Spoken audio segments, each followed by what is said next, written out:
Well, guys, IRCC is now accepting payments in bitcoins. Does that sound familiar to you?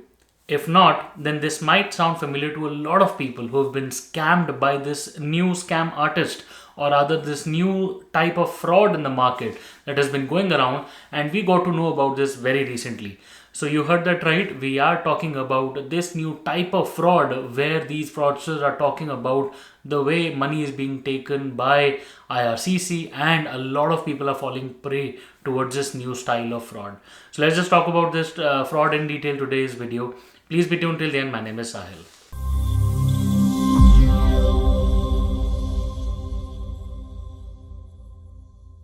Guys, welcome back. Once again, my name is Sahil. I'm a regulated Canadian immigration consultant and I practice in Ontario. My office is here. If you have to get in touch with me, my number is on the screen and the details are there in the description box. More than happy to speak with you. Before we proceed any further, please make sure that you hit the subscribe button and the bell icon because we talk a lot about Canadian immigration. And if you are an aspirant of moving to Canada, then this is a channel that you must be subscribed to all the time. So guys, we are talking about this new style of fraud that a lot of people are using, and seemingly a lot of people are falling prey to it. So if you look at the screenshots, this particular screenshot was sent to one of my friends who had a consultation with one of the guys from India, and the screenshot clearly says there is a message flashed which says that IRCC has reached a stage where they require money and the money is being demanded in bitcoins. The other screenshot also shows the applicant's photograph, and the surprising thing is that the Photoshop being used in all of these screenshots is so real that a person might be convinced. In fact, when we were showed these photographs, I too fell on a point where I thought maybe this is some absurd stupid thing that has now started on with the portal once again, because the portal normally goes through a lot of changes every now and then, and I was also disturbed seeing that okay, now we have to sign up for something else, and how could IRCC accept bitcoins? But fortunately we got to know again that this is a type of a fraud, a scam that has been going on in the market where people are floating these messages using bitcoin. Now, one thing you need to know that if you send money using these bitcoins, then you cannot trace the source or the destination of that money. So in turn, you will never know where the money went. Guys, it is extremely important for people to know that immigration to Canada is a very famous and a very popular topic globally, and a lot of fraudsters and agents, unregulated agents, are using this. Well, frauds for Canadian immigration may be held in a multiple sort of ways. It's not just about siphoning away money from somebody. It is also about giving fake promises. It is also about giving fake confirmations or approval letters or LMIAs, what however you may want to call it. So in this particular regard, the Canadian immigration has dedicated a fraud prevention section on the IRCC website. Now, this particular section talks about what kind of regulated authorized representatives can be utilized in terms of you wanting to do your application for Canadian immigration.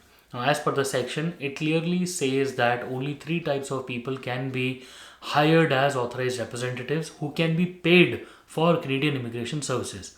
First is an RCIC or a regulated Canadian immigration consultant, people like me. So we are authorized by CICC, that's the regulatory body. This particular profession is regulated and it is also there on the IRCC website for you to know.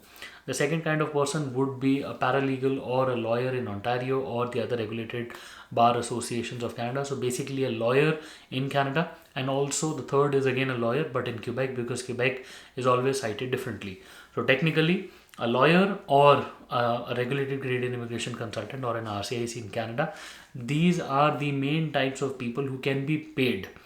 Now, the important part is if you try to hire anybody who's non-regulated, say for example you hire a local agent in India or Bangladesh or wherever, and the file gets refused, IRCC will always treat that the file was submitted by you, and if they get to know that this has been put up by an unregulated agent, then that definitely goes for a refusal, and again the onus of a particular file is always put on the applicant himself. Now guys, it is important to note how you may want to hire any authorized rep or whatsoever. IRCC will always hold the person responsible.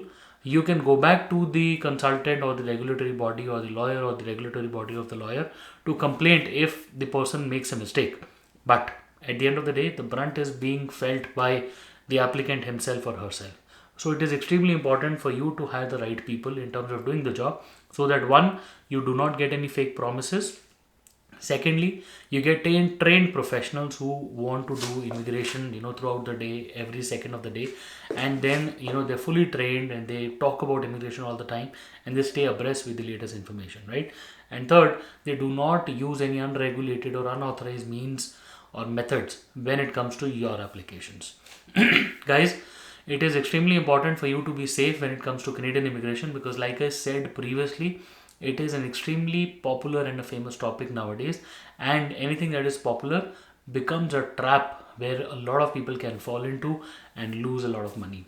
And like I showed you this example of Bitcoin, this is going around. So please be safe. If you get any such promises or any fake payment requests, please be sure to not make that and keep yourself safe when it comes to Canadian immigration.